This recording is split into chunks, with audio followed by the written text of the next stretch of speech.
Hi, my name is James L. Brooks, and I feel quizzical about being Conan O'Brien's friend. You and your $9 words.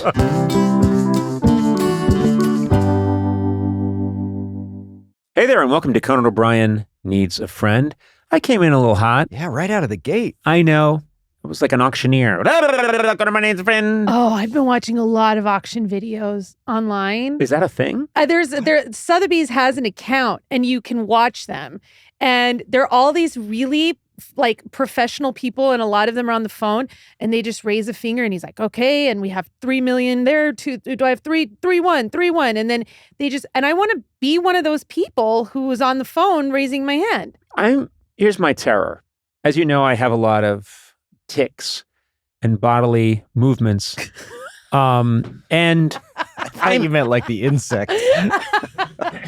Yeah, as you know, I'm covered in ticks. What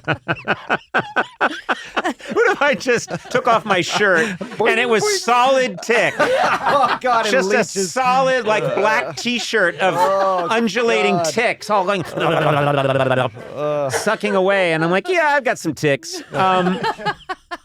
No, I've thought about that. I've never gone to a real auction, and the idea that I'd be in an auction where it's like 9.1 million, going once, going twice. I know that it would, you know what I mean? They'd be like, and Conan O'Brien over there with 9.2. It's on you now, buddy. I grew up, my neighbor was an auctioneer, but for cattle and stuff like that. Oh, that's and he very had different. this really crazy way of doing it where he'd be like,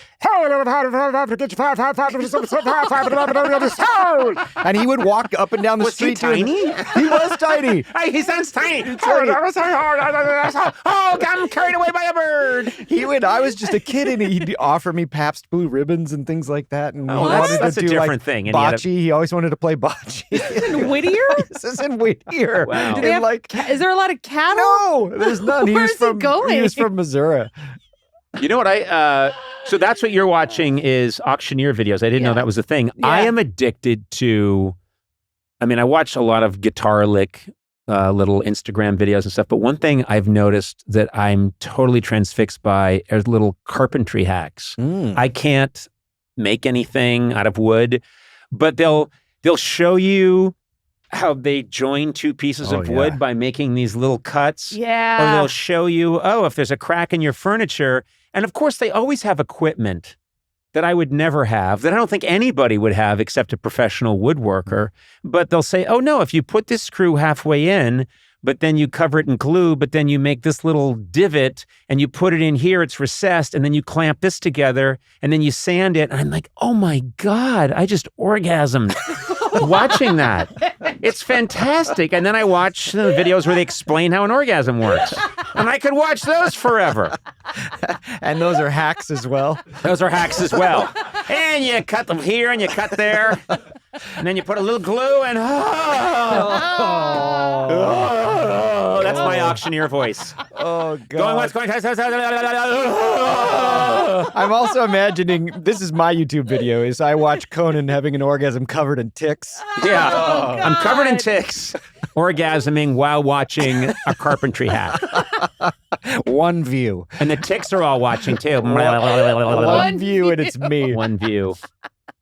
Yeah, that was, wow, I don't know how that all came together, but it did. Yeah. What do you watch? What's your guilty pleasure? Oh, gosh, I'll watch a lot of 10 things you didn't know about Godfather 3 or something. Yeah. Or restoration of old toys where they sandblast it and repaint it and things like that. It's kind of like an ASMR. I'd like to come back as someone who knows how to make things. Yeah. You know, it's so endlessly fascinating, and I don't know what it is, but it's so satisfying to see people. Yeah, it's you know, soothing. especially if they do something like liquefy aluminum and pour it into a mold and then make something where they polish it.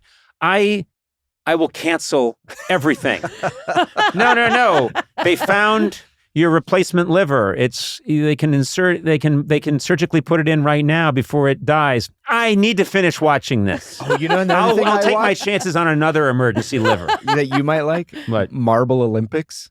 I don't know what that is. It's like someone makes these huge race tracks, and they race marbles against marbles. Yeah. And they all have like names, and there's all kinds of different races and marbles in the bleachers watching. It's amazing. This is sports for nerds. I know, but Right? isn't it possible? Isn't it possible that Sorry. we've reached? Oh, it's okay. This is the extinction level we've reached. Is that we gamed over time. We figured out how to gain humans. If you do this and you do that, a human will want to buy that product. So it's all been figured out by algorithms, and they figured out what humans love to watch, and we're all watching it. And I was in an airport like 3 days ago. Everyone I passed was on their phone, all watching the thing that's been wired directly to their brain to please them. And we might stop feeding ourselves. I know. It's really getting... It's really bad. Although I don't know if this is true, but a lot of kids are into dumb phones, which are basically like very basic. I got one for the Oscars last year. I turned my apps off completely. Does that work? I'm interested in that. I love it. It's a thing called a brick, and it's a solid, like it's a physical object that you have to have with you. So you can leave it at home. And if you brick your phone, you can set what apps you can use.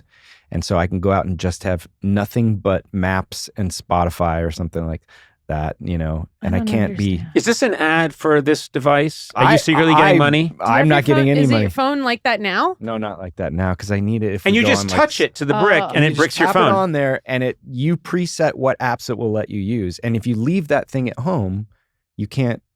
I've talked to you about this, Adam. Sometimes I'll text Adam going, if there's an emergency at work, text Amanda because my phone's bricked. Oh. And I don't want to be on social media or anything like that. I need to do that. It's great. Yeah. It's just called brick. Got a real dumb phone when things were really heating up with the Oscars. And people think they're getting a call from a drug dealer. Yeah. It's just hilarious. So they're disappointed when it's you. But then I try to make up for it by actually selling them drugs.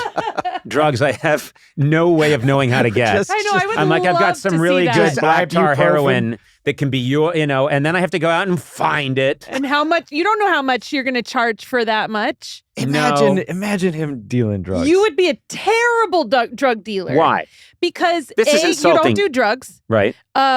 Okay. All right. So what? That's like a big reason. A lot of people don't use the product a lot of people don't use the product they sell. You don't know how much a little baggie of Coke would normally cost. Let's role play this, okay? It's a dark alley. There's one broken street light. Sure. Sona and I, we're looking for a fix. It's 1944 in your scenario. I'm looking for a fix. Yeah. You need a fix? Yeah, I'm your drug dealer. What's going on? You can't say. You already can't say. What if I'm a cop? All right. Hey, how about this? You have to have an alias. Yeah. You got to be like a little more covert. My name's Jazzbo. Oh my God, you're so bad. What's wrong with Jazzbo? Sona, relax. Okay, relax. I'm sorry. I got this. I just don't want the cops to get us. Okay, hey Jazzbo. Where'd you hear about me? We're looking for some stripies. Where'd you hear about me? I heard about you back at in the wars. Okay. What you want? Some stripies. Stripies? Yeah. I got stripies. I got black bennies, JoJo's, flip-flops, pink scrub ladies. Squaps, pink ladies. All right. Squantos, half prontos. How much? What do you got? $1. Done. See, I told you. Do you have anything stronger? Do you have any blow? You want blow? Yeah. I'll blow you. How much? I'll pay you whatever you want. Okay, that's what I'm talking about. I just got to blow you right now. All I've got is $2,000. I sold a bunch of stripies earlier today. Here you go. Now let's get to me blowing you. I'm Jazzbo, the blower. You know how they say... I'm a top blower in this town. Jazzbo's the name, blowing's my game. I'll give you whatever you want.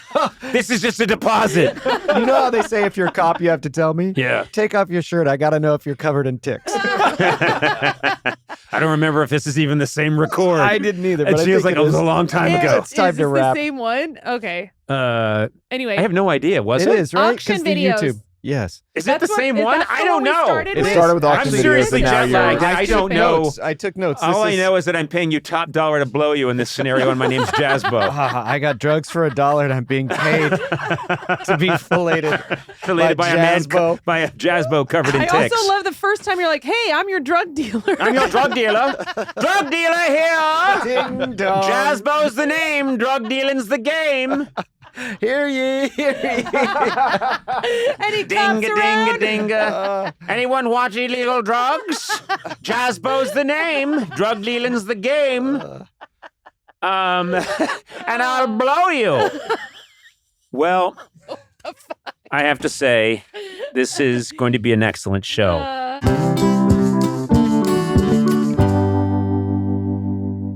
You're not going to remember this, but I'm going to thank you up front because you did me a When huge... you were selling those flowers outside the opera. I was selling flowers. I was blind. You bought one and then paid for my operation. Oh, wait, that's a Charlie Chaplin movie. No, you did a great thing for me, and you won't remember this, in addition to other many great things that you've done for me. But when I was a writer on The Simpsons, and out of nowhere, they announced that this complete unknown was going to be taking over for David Letterman. His name is Conan O'Brien. No one knew how to react. This is insane. And somehow they were just looking for any quote, and they got to you somehow. And they said, well, Simpsons, James L. Brooks, what do you think of this? And you said, the moment I met Conan O'Brien, I knew that he would one day replace David Letterman as the host of Late Night. Now, that's a really funny joke. But thank God the media had no sense of irony.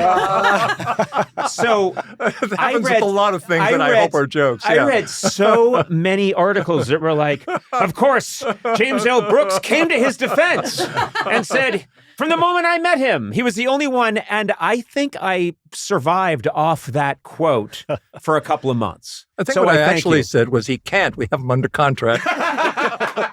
Someone did, actually. No, it wasn't you. No, there was actually, I remember somebody coming to me, because you were under contract. I was under contract at The Simpsons when this insane thing happened, and out of the blue, I mean, I got the word that, yeah, kid, you're it. When I was at a rewrite session in the basement of the record room at Warner Brothers, a phone call came through. Someone said, it's for you, Conan. I took the phone, and it was my agent, Gavin Pallone, and he said, you got 12:30.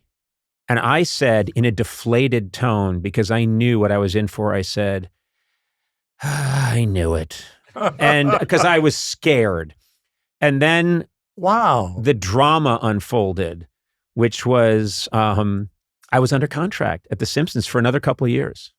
And I remembered someone at Fox said, now hold on a second. He's got to buy his way out of his contract. I was driving a Ford Taurus at the time, which I still own proudly. Oh, man. Yeah, and they said, you got to buy your way out. And it wasn't you, it wasn't Richard Sakai, it was some guy at Fox was like, hey, wait a minute. But did they come to you ever and say, what do you think of this? No, I remember hearing that somebody told me, because, you were quickly a star of the staff. It was insane how quickly that happened. And then somebody said, he's wanted exactly this since he was 14. Uh-huh. I remember I left SNL and I'm in New York and I get a call from Mike Reese and Al Jean and they say, we hear you're available. Would you want to join us at The Simpsons? And this is 1991, I think. They said, Jim Brooks is coming in. And I started pitching you ideas and you were laughing. You have that amazing, iconic laugh. And I was overjoyed. And then you said yes to two of them. And then Al Jean said, tell him about the monorail. Oh, wow. And I pitched it then. Wow. And I said, this is my first time in the By the room. way, And that's one of the classic Simpson shows. Well, I had just had two ideas accepted. And there's a big part of my, Irish Catholic, don't push it. Just you got to. This is going to anger him because it's weird. And I pitched you monorail and you laughed really hard. And that was one of my great days in show business to this day, was pitching to you and having you be happy and hearing that famous laugh, a laugh that unbeknownst to me, I had heard on television growing up, that famous laugh of you that you can, do you hear it yourself when you watch Mary Tyler Moore Show or Taxi? Yeah, do you hear yourself? I do. Yeah, I do. There's a sort of an echo quality that's attached to it recently, but no, yeah, I do. I mean, and terrible. I've had people turn around during watching a comedy movie, and my laugh bothered them so much they turned around giving me dirty looks for laughing at a comedy. Yeah, it is. Remember De Niro, that famous scene in the movie theater? Cape Fear? Cape Fear, where he's being incredibly obnoxious and laughing. I mean, you have had an insane career. You've been so spectacularly successful. And I thought I'd start at the beginning, which is you've done all these iconic shows, revolutionary shows, movies, and you start out working on shows like My Three Sons or Andy Griffith's Show. And I was wondering... My Mother the Car. My Mother the Car. My Mother the Car. A famous bomb. If you recall, it's about a man whose mother dies and comes back as a talking car. Yeah. It wasn't my idea. I wish it was. But and it was Jerry Van Dyke the star? Who was the I think, the yes, star? I think, yes, yeah. I think it was Jerry Van Dyke. Maybe was the star of it, yeah. and it was a famous bomb. I don't know if they ever told you, but it's I a never famous knew bomb. it was famous as being. I never knew that. No. When I was growing up, I think of it as a sort of moderate. No. No, I'm here to tell you. I'm here to tell you, sir. Famous bomb. It was a famous. Yeah, there you go. Iconic bomb. Everything you do is iconic. But this was, and I was looking at these early shows and thinking, okay, you go on to do, of course, Mary Tyler Moore and Taxi and Rhoda. All these, like, you are, I think, the very best of 1970s and 80s television. Simpsons, and then you do Terms of Endearment, which to this day is a movie my wife and I watch hundreds of times and beg anyone to watch with us again because it's so amazing, and Broadcast News, and it's just, it's ridiculous. Your resume is madness and feels like a fraud. Like you've made this up. This is an invention of AI. What were you learning on the Andy Griffith Show? What were you learning on those early shows? What did they teach you? That I might survive is the big lesson I think I got out of it, because I came out to California from a job I really liked as a news writer in New York for one of the networks, and things had been, I had been messing up pretty continually, and then I got this job without being a college graduate. That you're supposed to be a college graduate, which was an usher at CBS. You're supposed to be a college graduate for that job because it was like an internship. You had to have on the ladder. Yeah. And because my sister knew the person who assisted the person who hired the ushers, I got the job. And it's so nuts when you look back, because nothing would have happened unless that happened. Yeah. The way it worked out, because then it's always nuts to think how luck plays a part. Yes. And then the usher staff filled in for sort of minor jobs when the person who had the better job, the minor job though, in the scheme of things, went on vacation. And I filled in for somebody who was a copy boy desk assistant at CBS News. And he didn't come back from vacation. And it was just, that was the break. Was he lost at sea? It sounds so ominous. Well, he died. Yeah. What did you do to him? Yeah. Is the question. It's clear what you did. That's where your deal with the devil starts. This unprecedented career. So you start that kind of writing, and then at some point you have to say, all right, television writing is a possibility. I never saw it. I never saw it as a possibility. I never saw it as a possibility. Somebody I worked with when I had a job at a radio station ended up in a independent documentary house here, and he offered me a job, and I took it, which was leaving the first secure thing I had in my life, which was a job at CBS in the news division. And then I came out and I was laid off 6 months after I got here. And then it's not like I always wanted to write. I always wrote with no notion that I could do it as a profession. Honestly, never occurred to me. I mean, my ambition was primarily to survive. I mean, that was it. And then I went to we were a grubby lot, us documentary makers, and I went to a party on New Year's Eve, and we were there being grubby, and a tall, handsome man walks in a tuxedo, and it's Alan Burns. And he had 5 shows that he had created, comedy shows on the air at that time. I mean, and he asked me, he said, what do you do? And I said, well, I want to write. And he got me a job. That's what he knew. He didn't read anything or anything else. He was just that sweet a guy. Yeah. And so he got me an assignment, and then, things started to work. It's interesting that some of these shows, these early shows, like Andy Griffith's show, the best episodes are still magical to me, and it's because it's character comedy. And I'm thinking at some point you must have learned it's not rapid fire jokes. One of the hallmarks of your career has been writing that way within characters. I guess. Wait a minute, I'm basing this off of... Yeah, you've been telling that story. Learn, you know what I'm saying? Wait a minute. Somebody write down what that guy said. Wait a minute. I just came to Yoda and said, Yoda, I heard there is no try, there's just do. What mean you? Who say? Who you talk to? Whatever, I guess. That's what this feels like right now. Okay, forget that.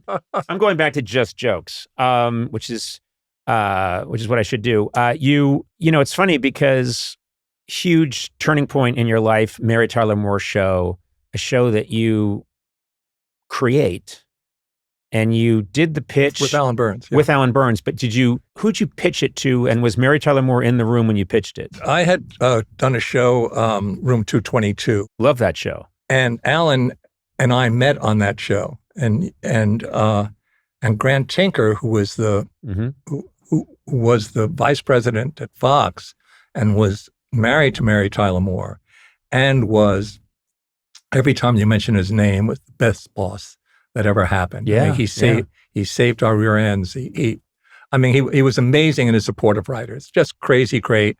We all loved him. He was a magic man. And we pitched to CBS for the Mary Tyler Moore Show, and we pitched a bad idea. I mean, our first idea was a bad idea. And My Father the Car.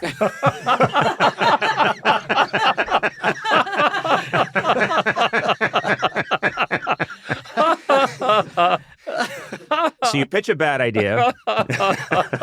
And it was an amazing pitch session, because there were like a semicircle, like you do it for like a bad science fiction movie, a semicircle of chairs with all these people in it. And the head of programming, this is a true story, the head of programming in the middle of it. And our first idea was that she be divorced and coming off a divorce. Mm-hmm. And the guy actually said, there are 3 things people don't like. Stories about divorce. I swear to God, he said this, because we had a Rhoda character in it, Rhoda Morgenstern. Stories about divorce, Jews, and mustaches. I'm not making, you couldn't make this up, right? Oh my God. He's looking at me, a Jew with a mustache. Oh my God. As he says it. That really happened in time and space. Okay. That actually happened. Yes. The guy was looking at my face saying that. Grant went in and we never knew it. He just said, wait for me. He came out. He looked a little angry, and he had just, used the weight that he had to save our asses. Unbelievable. So you do this show, and it's interesting. In retrospect, people say Mary Tyler Moore Show was revolutionary. She's single. It's a show based about this woman. She has a career. She doesn't have. She has no steering wheel. She has no steering wheel. She has a wisecracking. There's no wisecracking kid. There's no, She has a mustache. She has a mustache. She's secretly Jewish. Morenstein. People talk about it now being revolutionary, and you never saw it that way while you were making it. You were just making a show, correct? At a certain point, we knew that we were making the right show at the right time, because it was just sort of what was happening to women in general then. So it was the timing, the thing that you can't create yourself, just was right. Right. And coincidentally, it was a time when, the only time in the history of television, when a new president of television came over, and the first thing he did was cancel a bunch of top 20 shows, because they were all those bucolic Petticoat Junction, Beverly Hillbilly shows. And he canceled them when they were enormously successful shows. It's never happened before or since. It wouldn't. You imagine today, I think at the time CBS had maybe 9 of the top, 20 shows, or they were just killing it with Westerns. And the president of the company said, I've always heard this rumor that it was wife who was embarrassed by this bucolic comedy and thought that it was lame. I don't know if that's true, but he came in and he said, let's get rid of all of these, which, can you imagine? Enormously successful, highest rated shows. Yeah. Yeah. And got rid of all of them and put a complete new stamp on what CBS was all about. And a half year earlier, one of the first shows to come out of that was All in the Family, as he built a new CBS. And then at the last minute, we were in a death time period with the Mary Tyler Moore Show, and he changed us and put us behind All in the Family. Or else I don't think it would have happened. Right. I think we would have been lost. But it's funny, I think you said if someone sets out to do, and again, you'll tell me, I never said that, but that if you anyone who sets out to make a revolutionary TV show isn't going to. Yeah. I mean, I think with Room 222, because it was, I think, the second show to have a black lead, the first show to have 2 main black characters, so that was, that felt good. You knew you were doing it. You knew it was happening. And, but this, certainly didn't see it coming. I remember at Room 222, seeing that and noticing the difference that these did seem, as usually when high school students were served up to us, it was, guys in Letterman sweaters, and it felt very much like Ozzie Nelson, Ricky Nelson kind of stuff. And this felt like people I knew. I wasn't in high school. I think it's 1969, so I was about 6 years old when that show came out. But I remembered thinking, these feel like people I see in my life, and they feel authentic. I didn't know the word authentic, but it felt real to me. The director-producer of the show, Gene Reynolds, who was, when we were working for him, and he kept on sending me back to the high school, kept on sending me back. I finished research. I'd go to him. I said, yeah, I got it. No, you don't. Go back. And I sat in classes for a while, and there was a teacher who showed up, and I was hanging at this high school at his insistence, and, Do that now and you're in trouble, I'm working on a TV show. I don't think you are, sir. Come with us. I thought it was raining. That's why I'm wearing this coat. Why do you have all that candy? Now that's a different story. I have low blood sugar. I think a huge, it's interesting too. This was an era when you feel like there was real leadership in television, real, people like Grant Tinker who had taste and would go out on a limb, and they weren't just trying to follow the latest trend. When I was in college and working on the humor magazine, The Lampoon, I was there all the time. I practically lived in that building because I was obsessed with comedy. And one night there was a knock at the door, and I opened the door, and there in a double-breasted suit is Grant Tinker, and he was standing with Brandon Tartikoff. Wow. And they were doing some event at Harvard, and they saw this building, and they knew, some funny writers are coming out of that place. and they just wanted to see it. So they knocked on the door and I opened the door and they asked for a tour. I was 19, I think, and I just led them around the building and showed them everything and answered all their questions and worked up the nerve to make a couple of quips along the way. And then as they walked out the door, I remembered Grant Tinker looked like someone out of Guys and Dolls. He had like a pinstripe suit, But I led them around and then I took them to the front door, and I remembered Brandon Tartikoff just saying like, well, Conan, you're a funny guy. I think I lived off that for a decade. Did you ever tell them that after you had arrived in television? I don't think so. I mean, I did a pilot with Robert Smiley, and I did a pilot with Brandon Tartikoff.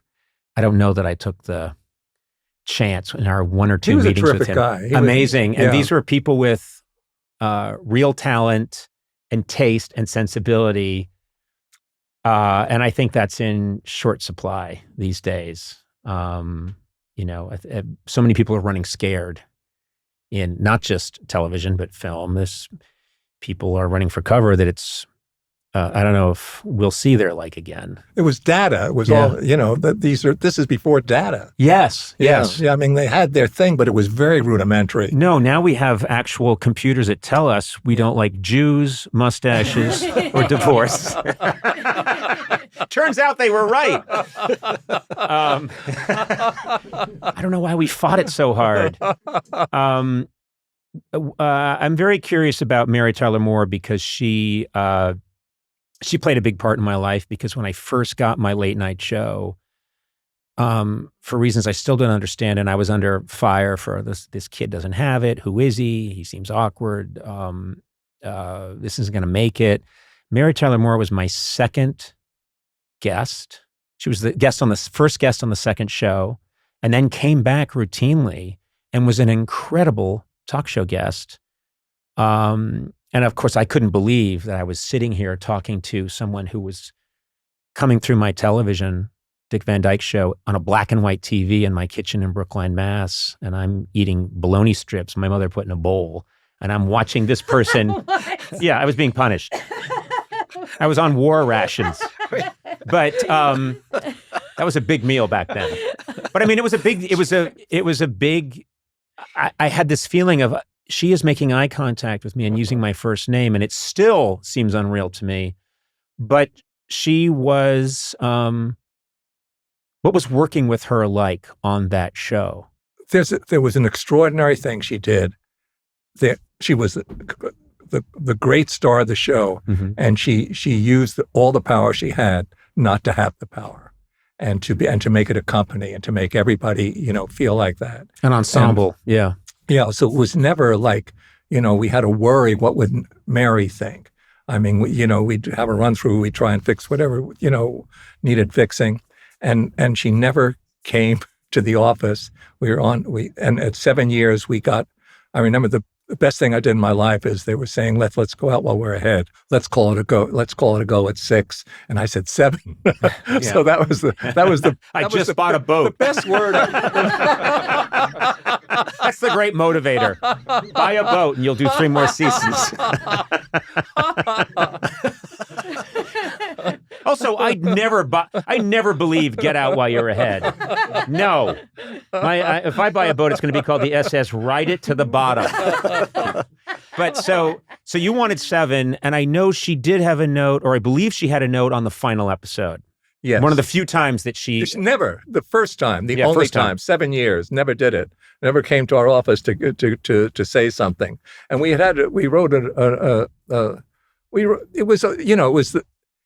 it was nuts. It was nuts. The nation stopped for our final show. Yes. It was like crazy. You can't, it was crazy, the extent of it. Do you remember the share or the number that it got? Because that's an era that has passed. The Super Bowl wouldn't get the share or the number. I'm not into numbers, 52%, I think.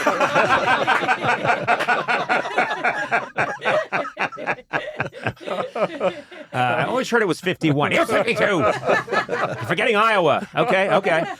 Incredible. And so she had a note on the last episode, which was? That everybody had said their farewell, and we hadn't done it for her. Oh, wow. And I can't imagine, I can't explain it, but then we did it, and it's one of the best moments I've ever been part of. Is it the shuffling out together? No, that was on the set. That was great. We were running it, and they could get into a group hug. They're all saying goodbye, and it's over. They're in a group hug. They're all hugging each other. Six people hugging each other, and they're crying. And they said, and it was like there was something where who had Kleenex in the hug, and in dress we said no. The Kleenex is on the table, so the group hugging each other has to shuffle over to the table. Yeah. Oh, it's such a. I remember, and it was the way to go out. It was just the way to go out. And there is a famous episode where Mary's going to have a party. Her parties always go badly. She says that Johnny Carson's coming to the party. Of course, Johnny Carson's the biggest star in television. We are excited that he's going to show up. And all we knew was that he would do the show, and then we made that show because we heard that he'd do it. Yeah. So you made the show because Johnny Carson said he'd do it, which was an impossibility. He didn't do things. It's not like today where everybody's everywhere. It just was, you couldn't believe that the most famous man in America is going to, and who doesn't do anything other than The Tonight Show, is going to show up, and the lights go out. Mary's apartment loses its lights, and then Johnny Carson enters in the dark. And you hear him, and it was... We never saw him, I believe. You never saw him. That was the thing, yes. And it was, you got Johnny Carson and had the balls to say, it was great. Yeah. You're never going to... And you heard him. Yeah. And you couldn't believe that this show would get Johnny Carson and then not show him. And just you'd hear his voice. And it was just magical. And you have this run in television, and then you say, okay, I'm going to do movies. And that's the leap that I always think is fascinating when someone says, I think I could do this. I could make a movie. I would, of course, I've never had that impulse. I've never thought I could direct, but clearly this is just something that was in you. You knew this is something I could. I can't explain it. I had no ambition to be a director. I just simply didn't. So your first feature film is Terms of Endearment. Yeah. A movie you can go back to and back to and back to again, and it's become more relevant because of the way we experience news now. It is prophetic. It's, talking about emotion and drama being inserted into the news and people being, a newsman being relatable. You're talking about a broadcast I'm sorry news? about broadcast news. I'm sorry. Thank you so much. Yeah. I was trying to think. Yeah. I was just trying to think how to save him. I just want you to know there was Excuse nothing. me? I didn't recoil. Excuse me? I actually wanted to come to his aid. Let me explain something That's to you. the kind of guy Let me I explain am. something to you. Maybe you haven't watched it in a while. I'm doubling down. Terms of Endearment begins Oh my God. begins in a news. Jesus. You got to make Jesus. this podcast less. I just bought a boat. So keep it going. Okay. I apologize, and you will fix this. I know you will. No, you have to leave it. No, but all. You If do. you say it. Listen, I'm going to make it very clear to you that I was right the first time. And I find that if I never apologize, and I'm seeing this play out in public life, in Here politics. we go. There we Yeah. go. But yeah, the original Terms of Endearment was a version of broadcast news. And it's a really weird turn when everyone decides to abandon the newsroom. Did you feel comfortable the minute you were directing? Did it feel to you like this was, I feel like a duck in water, I was working with with Jack Nicholson, and he was, the man, the guy, the star, and he made it great because he'd come up to me, sort of like. He said, "You want to know the worst direction you gave today?" and then he said, "You want to know the best direction?" And So he was tutoring you a little bit. He was being great to me. He was just sort of 3/4 kidding, but just in my corner, and that made it work. I would imagine you'd be intimidated a little by him. He was he still is a massive star. No, he was great. I mean, Yeah. it's great actor. I mean, that was what you had to work with. Yeah. And then there was a scene. I think I was in that movie. There was a scene because there was a scene where he had I came to him and he said this actually happened. I said, "Too angry. It's just too angry."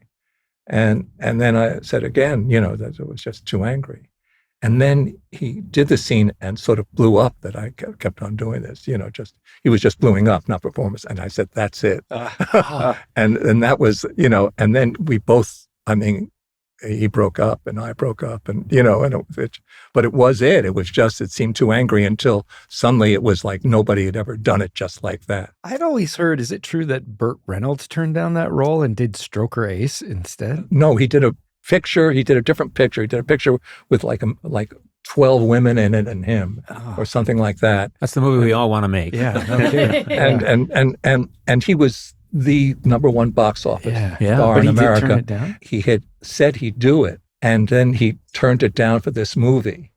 And, and I had the #1 star doing my movie. And then I got a phone call from his press agent. Bert's decided not to do the movie, but he wants you to know he loves you. Oh. And he sent a little jacket, that the jacket, I just looked at it and it was medium, and I'm a large. Oh man! Oh, Bert.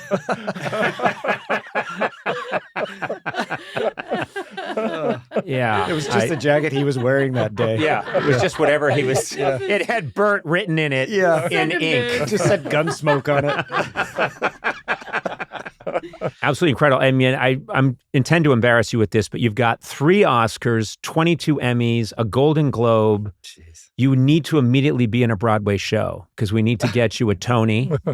And I think you're set, right? A Grammy? A Grammy. Damn Yeah. it, you need a Grammy. Well, Golden Globes could be the G in there. Yeah, exactly. Yeah, you got to get the EGOT.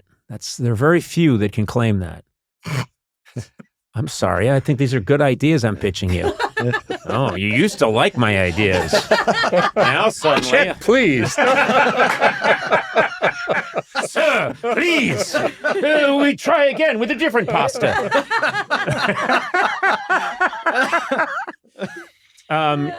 You took a hiatus from directing for how many years? I don't know, man. Hey, are you high? I don't know, man. I don't know, man. Leave me alone. You got nothing better to talk about? Well, you took this is the first movie, Ella McCay. Your new movie is the first one you've directed in 15 years, I believe. Yeah. And did it feel when you got on set like you're just right back where you started? There was I was producing other films and I'm on set all the time when I do that. And I was working. I just, I have no explanation for it. And then I was going nuts because I think, I'm not myself unless I'm writing. And that's, and Ella McCay's, happened that way. Yeah. And you have a terrific cast. Yeah. And I was very happy to see Julie Kavner in there. Oh, man. I know she's been a long part of your history, but I got to know her at The Simpsons, and she's just a force of... God, we look at the movie. Yeah, because you're going to feel great. You're going to feel great seeing her. She takes. She starts the movie. Yeah, that's she's what I the love. narrator. She's the narrator, and she starts by looking. And I love the narrator saying, "I'm the narrator, and this is what's happening." Yeah. I felt very taken care of by her. Oh, great. Yeah, lovely. Yeah. And she's, that voice, which that voice was first burned into my brain on Rhoda, I believe, is where I first heard it. Yeah, when she was a kid. Yeah. That was her. Yeah, that was. Yeah, and it's just lovely she just cuts through everything, and I know her. Yeah, she's going to hold my hand and take me through this journey. Show me the person who doesn't love her. It's just especially and that happens in the movie, and she's the one. She's literally the narrator taking you through it. Yeah. Yeah. Did it feel to you when you were making it like this is the experience I've had before? After taking a break for a while, did it feel like, yes, I'm putting on an old coat. This fits. It was this process. When you're going to direct, it's sort of you leave the world. You leave the world even more intense than when you're writing. I think when God knows you leave the world a bit, and these days. To have an idea and to say, gee, that's sort of funny, and it's sort of, maybe, and to be able to get a movie made out of it, you got to appreciate the shit out of it, because it's not those kind of days. And specifically, I mean, how is it different? Just that there's so much. Well, it's the thing about data. This Yeah. this will work because you run the numbers and stuff like that. And there are no numbers to run on. Hey, I got an idea, and so you're lucky. It's great. You get to make it, and I got to make it. You probably won't remember this, but you came on my show early days, I think 1994. I might have still been writing it, yeah. I spent a long time on that script, yeah. But you came on my talk show, the late night show, and we got into this conversation about how well you write for women, which is in full force in Ella McCay. And you talked then, and I thought I'd revisit it now just briefly, which is that you were raised by women. And you think that had a profound effect on your ability to write for those characters. Yeah, the conversations of women were, my whole upbringing. There was hard stuff going on. And I was a child, and I always heard my mother and her two sisters were enormously close. And I just heard, and I had an older sister who helped raise me because, circumstances were, just tough for a while, and I heard, and I did. I grew up hearing them talk. It's also interesting to me that in this movie, past trauma informs everything that's happening for the character of Ella. It's like the things that she's gone through with her father and the death of her mother. It's all informed, and her family, and even her husband. People are. She's not catching a break from a lot of people in her life, and it's interesting to me that it's not unlike your story where you had some traumatic experiences when you were younger. That's the same, but she's a remarkable kid. Yeah, she's a remarkable kid who, as a remarkable kid, has to handle things no kid should have to handle. And the thing that held it up for a long time was finding out who could play the part. Because the thing that was in my mind was I always loved those Katharine Hepburn, Audrey Hepburn movies, those 1950s movies. That was, I was nuts about them, and this was really me trying to copy them. Yeah, yeah. It was fascinating. Homage. I think homage is the better word. Yes. Yeah. Everything's an homage. Yes. No, it is. Writers Guild. It's an homage. In tribute to. But it's interesting because my experience with you on The Simpsons was you would always remind us, make sure you're writing for Lisa, make sure you're writing for Marge, because left to my own devices, I would only write about Mr. Burns. I mean, I only wanted, because he had unlimited wealth and was in evil, that's a fantasy for me that I can, you can have a character who has a hyperbaric chamber, golden robots, you can release hounds, anything can happen. And if I was just left alone in a room, every single episode I wrote would have been Mr. Burns goes to college, Mr. Burns Mr. Burns gets his period, which is one I wrote, projected because they said science doesn't back this. But anyway, that was your voice was often heard in the room saying we need to make sure that this family exists and that all of these characters are utilized and that they're real, even if amazing, weird, strange things are happening in a cartoon. It has to have this inner integrity, which I still think is bullshit. I just wanted to get you here to tell you that. I mean, it's always funny is always the object, but I think I think I think that was always true about the show. I think is true about the show. It's unbelievable that it's still going. I mean, to me, it's been. I left that show in 1993 and said, well, I'm out of here and this thing's got another year to go. It's going to fold without me. Yeah, there's no way this continues without me, which I say whenever I leave a room. I say that at parties. I say that when I leave a restaurant. This Denny's will surely perish without my... So I'm shocked when I see them still functioning. But yeah. And then I've had the experience of going back 30 years later and they're some of the same people are there. It's absolutely incredible. They're chained to the wall. They're skeletons. I mean, it's incredible. But it's one of the great success stories in TV history. It's amazing to me. It's amazing to everybody on the show. You know, it's just, it is. It's yeah. And we went on when the Fox network was on life support. Yes. And then we got the cover of a magazine, sort of like Antenna News or something like that. It was you never heard of the magazine, but we were on the cover, and I put it on my office wall, and then all of a sudden that wall was covered with covers. Yeah. Yeah, it was crazy. It was a phenomenon, and it was the biggest thing. Michael Jackson. I mean, talk about Johnny Carson doing Mary Tyler Moore as a guest star. You think, well, you can't top that. But Michael Jackson in, I think, 1988 or 89, appearing as a guest star. And you had Carson too, right? Didn't you? Yeah, Carson was there. I was there the day Carson came in to do his voice, because I think he's helping out Krusty at one point. And it was just after Johnny had retired and wasn't doing anything.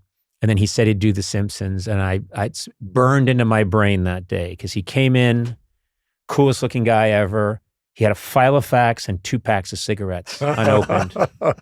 And he sat down, he did his voices, he did his records, and then we, of course, had a million things we wanted him to sign. And so he sat there signing and started talking to us, and we were asking questions. I think he liked being around a room of writers, and he missed it. And he chatted with us. And then I went out, I had to do something. And when I came back, he was just walking to his white Corvette. Every year, I think he got a brand new white Corvette. And he got in it, and he had his cool sunglasses on. And he said, I don't do a Johnny Carson, but excuse me, how do I? And I say, you go down there and you take a right. And he said, thank you. And he took off. That was pretty good. Hey, not bad. He took off. You took off, and he took a right-hand turn. And just as he took the right-hand turn, I remembered, it's a left. Ooh. Oh, no. And I'm dying, and I'm watching, and what here he's going is to a cul-de-sac that takes you pretty much to like Olympic Boulevard, but you can't access it because it's a lot. Oh, you suck. And I waited, and then after about a minute and a half, the car came back the other way. And so I know that Johnny Carson was thinking, fucking asshole. Fucking creep. You should have said, I said left, moron. I said left! You white-haired fuck! Oh, my God. Man, opportunities missed. I wish you had been there. But yeah, absolutely amazing. This has been a joy. Thank you so much for taking the time. Congrats on your new movie, Ella McCay. And just getting to any chance I ever have to connect with you is magical for me. Thanks, man. You've made a huge difference in my life, and I can't thank you enough. Mumble, yeah. Mumble. Mumble. Yeah, no, thank you. We're going to put in, using AI, we're going to put you in the end saying, please, Conan, you're the most talented person I've ever met. And you're going to hear it later, and there's going to be a lawsuit. And we're going to insert a lot of things. Conan, you look fantastic. But we'll keep this part in as well. Yes, okay. You keep this in, exposing my terrible crime. Okay.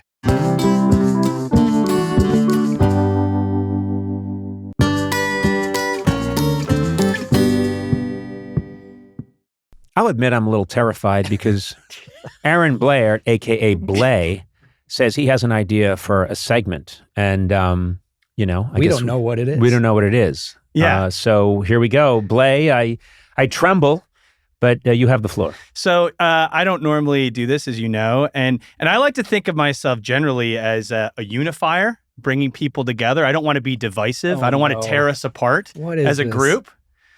But sometimes this preamble is going on forever. Sometimes a man comes to a time in life. Well, it's not a very. There's not a lot not a lot of meat on this bone, so I'm trying to draw it out. Keep in mind, you threw Eduardo under the bus for watching. Okay, yeah. But also I will say shots were taken at me, so I feel like turnabout is fair play. I still don't know what you're talking about, and we're 40 minutes into I'm going to this. get to it now. I'm going to get to it now. So Chillemi and I, after every podcast, we clean up. We want to leave a good studio for a nice clean studio for the next people coming in. Sure. And the other day, I found this in Matt Gourley's chair. Oh no. Oh. A used Kleenex. Oh well, obviously squirreled away. I didn't know that in was the there. chair, which I cleaned up. And I just I have to say that's disgusting. Matt came at me with my multiple drinks in a previous didn't come segment. At you. I was just curious about it. And so I saw this and I was like, oh, I got him. I got him. I obviously would not have left that there if I knew. Yeah, I apologize. First of all, Matt is an extremely cleanly person. I am? Cleanly? What? That's not... I can't speak anymore. You could just say clean person. No, he is one who cleanly clings to. Matt is a man of cleanness. You are... I barely shower. No, that is... He's trying to help you. No, that is uncharacteristic of Matt, and I'm sure he just forgot it. I find it interesting that you think he came at you for your different drinks because I thought it was just him saying, hey, what's that all about? But it's a deep wound for you. Yeah. I didn't realize you were now a ringless golem in your cave. He clearly backfired on you, man. Just like the drinks backfired on you. I knew this was going to happen. It was hostile. I'm just saying. The way you went at him was a little hostile. I like to bring people together, but you keep saying that, but I don't think you do. I think it's indicative of a bigger issue, which is we don't really clean up after ourselves that well. You especially. I do. I just missed that. You have 1,000 drinking vessels, and none of them get picked up afterwards. Okay, let's look at the whole picture. When you guys say we've got to clear out of this room and make way for the next, taping, I'm thinking to myself, this is my building. Was the only reason this exists is for Conan O'Brien Needs a Friend. This is my studio. And then it turned out to be this Airbnb that I get to hang out in for like 20 minutes. And then I better get my ass out of here and you better clean up. No, not at all. That's insane. This is outrageous. I'm Hearst and this is Hearst Castle. 1. I've got 3 mugs 2 here. mugs. 2 are filled with coffee because I drink a lot of coffee. And I've also got a tea. And I've also got these Kleenex, which, by the way, I'm more than happy to throw all over the place. I gotta clean that up,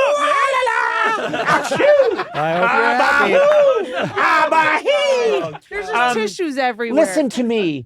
I didn't claw my way to the top of this business so that I could better get out of here quickly to make way for the other podcast that's coming in, Hanging with Joe Billaby. But first, I better clean up after myself. Let's see now. I've got all these little cups. Better take them in. Uh-oh, EB's coming. I better wash everything thoroughly. No. EB does run a tight ship. She does. She does. And she you yells. are a little scared of her. I am. And we all are. Terrified of EB. Yes. And Erica Brown. I will say Erica Brown, and this is her place. She runs it. She's the queen. And when she even looks at me, if I'm using one of those metal straws, I know my only thought in my head is not to enjoy my Hailey Bieber smoothie. Since no longer named the Hailey Bieber smoothie, by the way. What? I don't know if there was some. Yeah, I think she got into a fight with. I don't think maybe the contract expired. Oh wow! It's no longer called a Hailey Bieber smoothie. That means you could get in there. And I want to get in there. It could be your smoothie. I want to get that smoothie. I think I probably have to add something. So I'll just say throw some. I don't know. Put a Snickers bar in there and call it the Conan O'Brien. Put a little creme de menthe in there. Yeah, my point was, where were we? I was saying you're talking a big game about making a mess, but if Erica Brown walks in here, That's right. you will, Erica Brown, yes. clean up after Here's the yourself thing. because you're scared a little bit, Here's the as we thing. all are. Erica Brown out by the kitchen. If I even see her, I start scrubbing surfaces. You were talking such a big game. No, that's true. No, that's true. But in here, oh no, I might risk the disapproval of Bley. Fuck that. Fuck that. I hired you when you were a fetus. I was the one that removed your umbilical cord. You still had it attached. This is crazy because normally I would be defending you. I'm your biggest defender. And now since, you teed me up, I say you go, boss. Yeah. You go. And so, no, if you have to do a little cleaning afterwards, Bley, I mean, I've kept you in your faux goofy watches. That's right. You live in an apartment that's filled with little action figures and posters. Life-size Predator statue. Yeah. Is that right? Yeah. Well, Really? one day. Yeah. I'm saving up for it. Saving up. God. Yeah. It was either that or A wife. or much needed. Let's see, life or life-size Predator statue. Anyway, Bley, I respect where you're coming from. It's just that you're completely wrong. Yep. Okay, And I apologize, you and Chills. I'm very conscientious about that thing. It's not like I ever walked in on Kesha peeing or anything like that. So It was all in good fun. It was all in jest. I really don't care. I just was seeing it as a good opportunity to get you back for the drinks. Hey, listen, and I also Uh-oh. got burned by Conan like you got burned with the drinks. So now we're even. That's Listen, true. listen. The important thing is that if people are hating each other and trying to get each other, we've recreated my childhood. And I'm very happy. I hate how you have pulled the strings to make us all go at each other when we should be going after you. Why are we divided? We should be united. You're I right. brought The up the devil's vessels. greatest trick is making you believe he doesn't exist. Well, anyway, Conan O'Brien Needs a Friend, the happy, friendly show by a guy with no inner demons. And just like that, he was gone. All right, everybody, clean up after yourselves.